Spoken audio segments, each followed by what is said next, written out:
Henri à vous, j'espère que vous allez bien. Ici Divorus. Ça fait un bon moment, je n'ai plus fait de vidéos, c'est juste parce que j'étais un peu occupé par des affaires personnelles. Maintenant, aujourd'hui, nous allons parler de ce qu'on appelle la dette. La dette, quelle est la place de la dette en spiritualité? C'est un sujet que je constate que beaucoup de personnes oublient d'en parler ou bien certaines personnes négligent d'en parler, mais la dette fait partie des principes les plus importants de la spiritualité. Donc, je vous invite à vous abonner, à liker la vidéo, partager, activer la cloche de notification.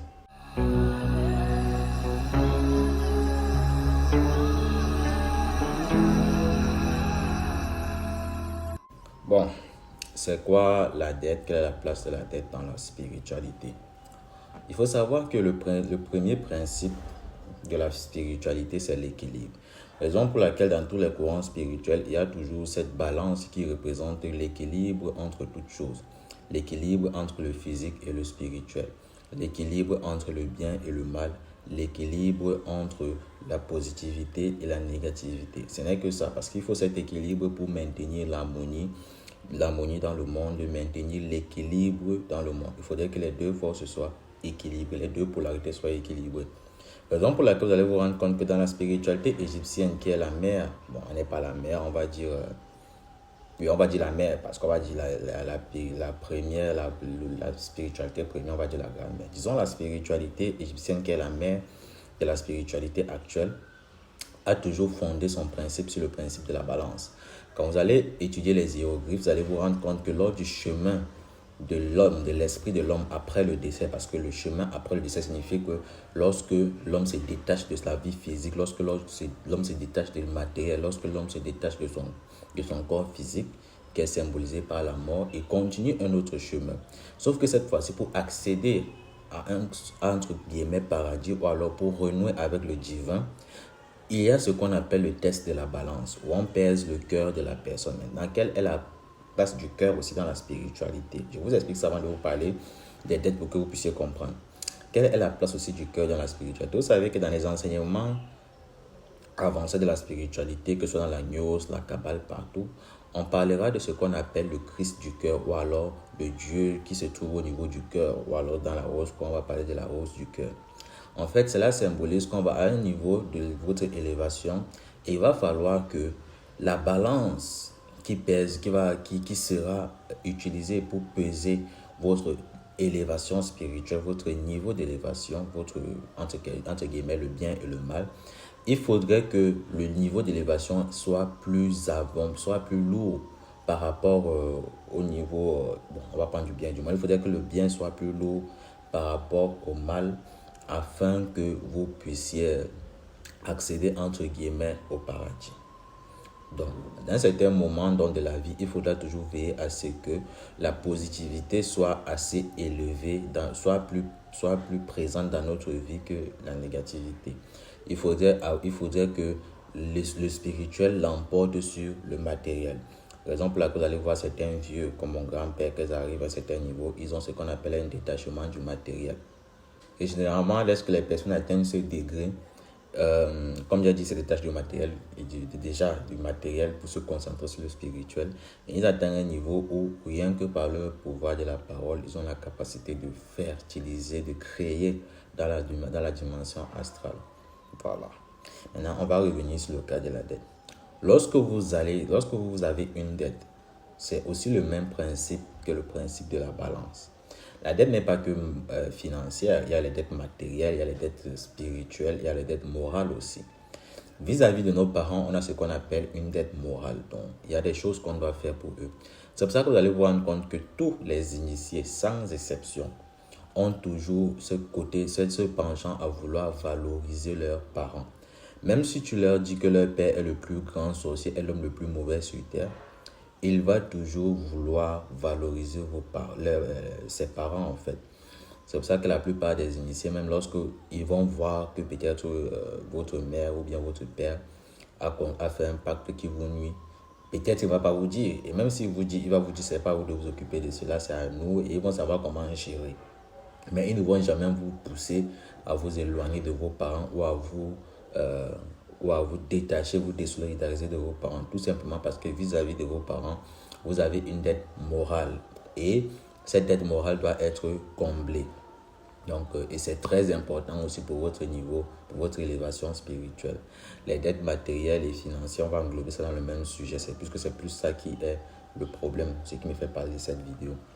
Lorsque vous allez faire un emprunt financier, lorsque vous allez contracter une dette, sachez qu'à ce moment que vous allez contracter les dettes, la personne vers qui vous allez contracter la dette a un dessus sur vous. Il a un pouvoir de décision sur vous parce qu'à ce moment, il a de l'ascendant sur vous.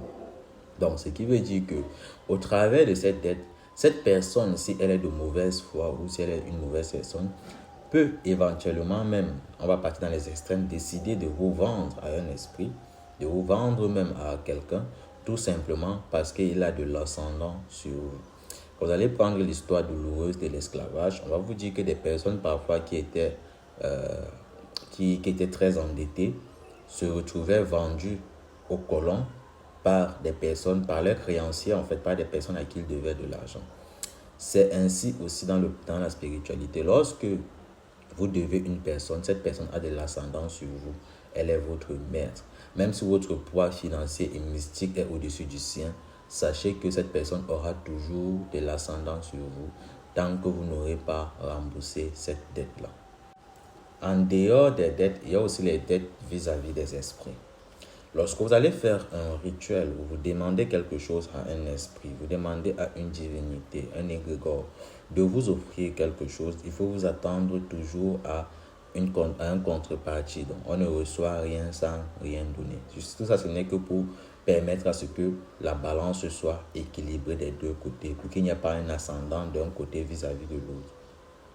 Raison pour laquelle aussi, lorsque un esprit va venir vers vous, là ce sont les initiés généralement, les esprits contactent les initiés. Il est vrai que nous, les hommes, on a l'habitude d'invoquer les esprits, mais les initiés se font souvent convoiter par des esprits qui appellent les initiés pour leur solliciter, leur proposer certaines choses. L'esprit va dire, par exemple, je peux t'accorder les biens matériels, je peux t'accorder le pouvoir de guérir les personnes, je peux t'accorder ci, je peux t'accorder ça, à condition que chaque 6 mois ou chaque année ou chaque semaine, tu me fasses tel sacrifice. Voilà encore comment ça fonctionne. À ce moment, même l'esprit est conscient du fait que si il reçoit de l'initié ces sacrifices sans pour autant lui apporter quoi que ce soit, il sera en quelque sorte plus sujet à être l'esclave de cette personne-là. Et ainsi, donc, il y a eu des esprits qui ont reçu beaucoup de choses, la plupart des cas sont des égrégores bien sûr, mais il existe aussi des esprits, des génies qui ont reçu à l'époque, qui recevaient beaucoup de choses des hommes sans rien attendre en retour.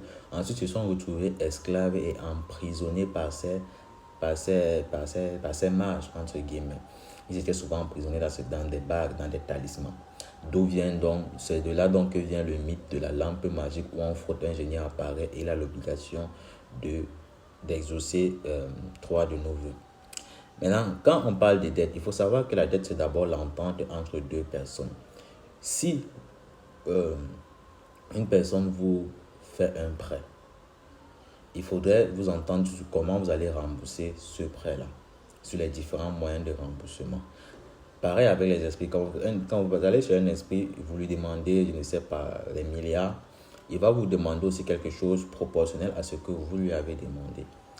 Par contre, si lui, il vient vers vous, il vous dit, j'ai besoin d'un sacrifice d'un bélier chaque fin du mois, et vous lui dites, d'accord, pour ce sacrifice d'un bélier, tu vas me permettre d'avoir 1 million de francs par mois. À ce moment, c'est toi qui lui as proposé que si je te donne l'énergie de ces béliers, mais tu me donnes 1 million de francs. Là, l'accord est déjà signé, c'est déjà acté. Donc, vous devez respecter les accords. Les 2 parties doivent respecter les accords pour que le fait des dettes ne s'implique pas dans ça, en fait. Au vu de tout cela, vous comprenez donc pourquoi lorsqu'une personne a fait un pacte avec un esprit et qui ne parvient pas à respecter sa part du contrat, l'esprit a la possibilité de faire de lui ce qu'il veut. Parce que quand vous faites un pacte avec un esprit, c'est un contrat où chacun a un devoir à remplir. Si maintenant un parti remplit son devoir et que toi tu ne remplis pas le tien, en ce moment tu as créé ce qu'on appelle la situation de dette. Et l'esprit a la capacité, la possibilité en ce moment de faire de toi ce qu'il veut. Et c'est comme ça. Et même les maîtres du karma ne pourront pas agir parce que même le karma aussi agit aussi avec les fonctions de dette. Quand vous faites des bonnes actions, cela aussi c'est une dette positive parce que la dette n'est pas que négative, il y a la dette positive, il y a la dette négative. Là, c'est plus comme parler de karma. Quand vous avez fait beaucoup de bonnes actions, cette dette-là est positive. Quand vous faites des dons aux orphelins, vous faites des dons, vous aidez les gens, vous êtes en train de créer pas forcément une dette spirituelle, mais parfois une dette morale vis-à-vis de ces personnes. Et maintenant, même si comme c'était de votre propre volonté, vous ne pouvez pas forcément faire de cette personne ce que vous voulez. Mais sur le plan du karma, il y a ce qu'on appelle une dette positive. Donc on parle de karma positif. Et maintenant, il y a aussi les karmas négatifs. Pour les dettes négatives, bon, là c'est plus par rapport aux actions. Vous avez commis une mauvaise action vis-à-vis d'une personne. C'est un karma négatif, une dette négative. Si je viens chez vous, je vole votre télévision. J'ai commis une action qui vous a fait du mal, je vous ai fait du mal, j'ai pris ce qui ne m'appartenait pas. Donc j'ai une dette vis-à-vis de vous parce que je vous ai d'abord pris ce qui ne vous appartenait pas et je vous ai causé du tort, je vous ai causé du chagrin. Donc c'est une dette négative, c'est un karma négatif. Raison pour laquelle donc, quand on se fait initier, on fait toujours très attention, on précise toujours aux initiés qu'ils doivent faire très attention aux actions qu'ils posent tout au long de leur vie.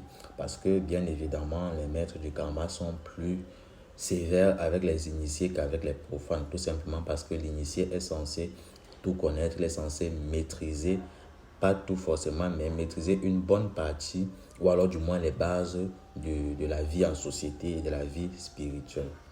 Voilà. J'espère que cet enseignement vous a quand même un peu édifié. Je vous invite à vous abonner, à liker la vidéo, à partager massivement la vidéo.